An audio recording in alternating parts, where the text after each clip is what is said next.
mindfulness-based stress reduction clinics all around the world now, in hospitals and standalone clinics and so forth.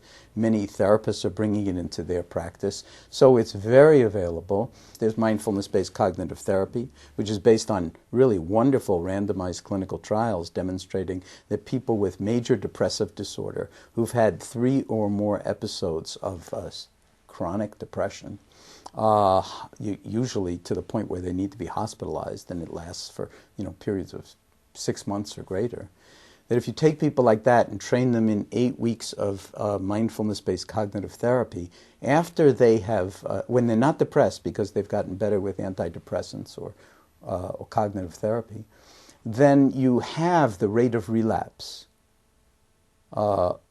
And for people who have had 3 or more episodes of major depressive disorder, the relapse rate's over 90%. It's a gigantic problem in the society and costs the society huge amounts of money.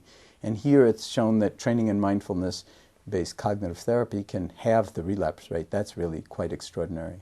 And it all has to do with learning how to be in wiser relationship to these tendencies to fall into depressive rumination, where you get caught in your thoughts.